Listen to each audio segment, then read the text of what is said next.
I'm Gwen Ward.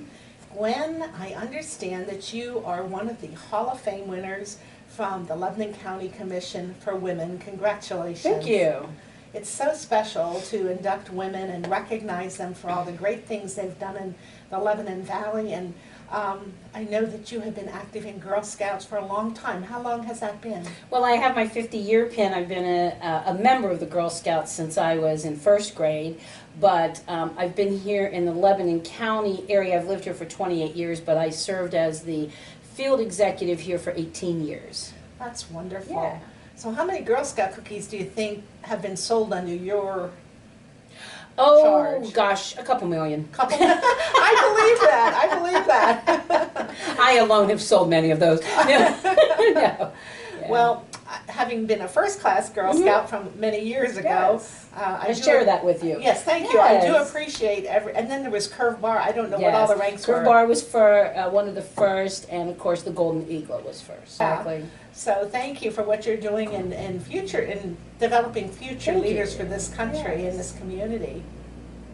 So I understand that you also have a doctor degree. Can you Yes. talk about that? I'm a naturopathic doctor. I have a PhD as a naturopath, and what that means, I am not state licensed, but I am a traditional naturopath who holds a PhD in that genre, and I've had a healing business for 33 years.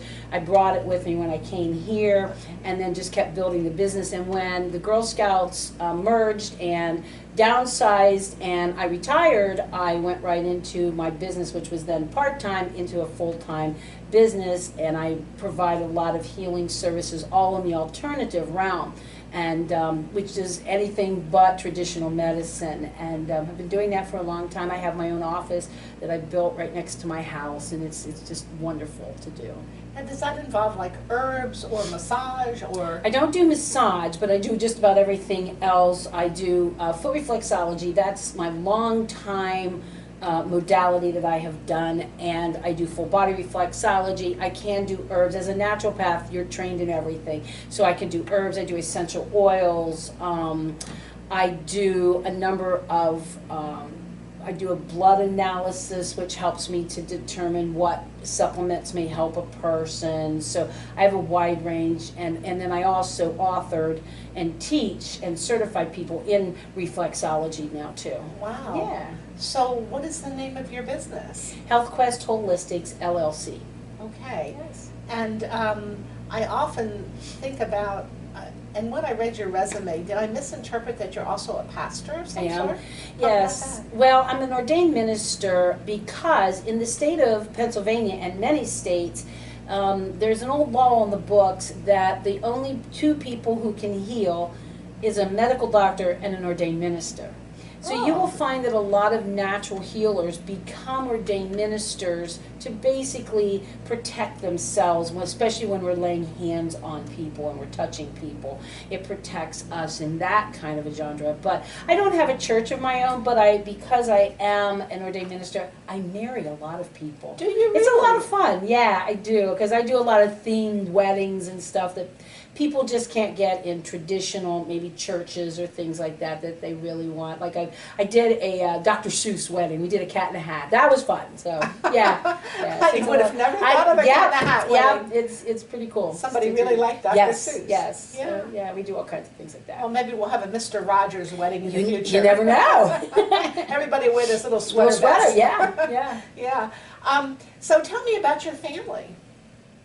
Well, my wife Becky and we adopted well, at that time she was 14. We adopted Cheyenne, and we've been foster parents for, gosh, about 4 years. And we had another girl and worked with her for a couple of years. It just didn't work out for her, and then we paused for a little while and decided that, yeah, we still wanted to do that. So we went back into it, and we were matched with a wonderful girl, and we just love Cheyenne, and she's in 8th grade, and she's doing really, really well and developing really well, and we're just really proud of her. And she's a Girl Scout. And she's working on her Silver Award, which is, of course, you know, the one under the gold. So she's working on that. Her major project is she's collecting books for the children at the Fresh Start homeless shelter. And because they don't have a library, and she felt that that was something missing for them after she met with the director and was looking for a need base that she could fill. And so that's what she's doing right now. She's going to get a bookshelf and get that library up and running shortly. Yeah, so I'm real proud of her that she's taken into Girl Scouts, and she's a big cookie seller. She sold over 250 cookies on her own. So she's a big cookie seller herself. So she really took to it. So I feel that adoption, especially for teenagers, because people say why do you do it? Why a teenager? Because they're the ones that need it most. There's a lot of teenagers who just want a forever family, someone to come home to when they go to college. Someone to help them, guide them in this really formative years. And yeah, I'm going to have to help her learn to drive, but I'm okay with that. But yeah, You've taught a lot of things. Driving's going to be added to the list. Oh, yeah. Now, I did foster care 25 years ago here, and my one foster daughter is still in my life, and she's actually Cheyenne. Her and her husband are actually Cheyenne's guardians. So it's a full circle of life. It's kind of neat. It's kind of neat that she's still in my life. I have another foster daughter who lives down south that, Facebooks me, and we're still in contact. But Tricia and her husband are very much a part of our lives and part of Cheyenne's life. And, she can give her a little bit more hands-on about what, they share that foster situation. And that's a tough thing. Those kids are very resilient that come out of foster care, that are in foster care. They've learned a lot of good tricks and a lot of bad tricks to survive. And that's what we have to work with. And that was because the first foster child we saw on Val's Kids. Oh. And so we called up the agency, and it happened to be in Lancaster. And so we did all of our foster care things, licensing and everything through Lancaster. And when we got done with that child, we were already licensed in Lancaster, so we stayed with that for our second child, even though she came from Mifflin County. Oh, it's just amazing. And we adopted through Lancaster then. It was just an easier step. Well, no, I understand. Yeah. But you can do that. You can do that in any county. You can, and that's the nice thing in this state, is that they're all reciprocal and they all work together really well.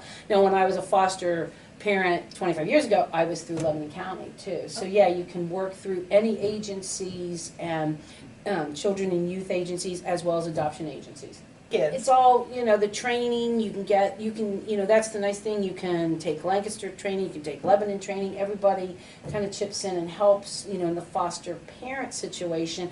And we had some, contact with Lebanon foster parents who help watch each other's kids, and things like that. So it's a really nice support system. Trade-off babysitting. Yes, that's it's a cool. really nice support system. Nice. Yeah. So if you had some words of wisdom, there's going to be other young girls, obviously you work with them all the time, but other young girls listening to this interview who'd say, wow, what can you tell me to encourage me, to give me some guidance for the future? What would you tell them? Dream big, and it's not something you can't obtain. Then don't listen to those naysayers. They are going to just fall away in your life. You are the only one who has your dream. Go for whatever it is you want to do. We were just talking about this last night in a program I'm doing, and it was like, how many of us have a degree that we're doing right now? My degree's in education. I'm not teaching, but I am in a way. And so I didn't have the degree, or I'm not in the job that I started in. But that's okay. I didn't know what I wanted to do when I grew up when I was 22. I didn't know, and I still kind of don't know what I want to do when I grow up, and that's what kids have to know today. Just keep going, dream big, and go for it. That's right. Well, my own daughter, she has 3 careers that she's looking at right now. Okay. They range from being a reflexologist to a house painter, and I'm just sort of like, okay, so we're going to take her to Lowe's, we're going to learn to paint, what's primer, what's this and that. See what she likes. She knows what I do. She thinks she wants to be a baker. She has like all these dreams. I'm like, well then try them all. Yeah, try them all. See what works. And do it while you're young. Do it while you're young. See what you like. Don't be afraid to say, you know what, this isn't my path, or I'd like to learn more. That's fantastic. Thanks, Gwen. Thank you.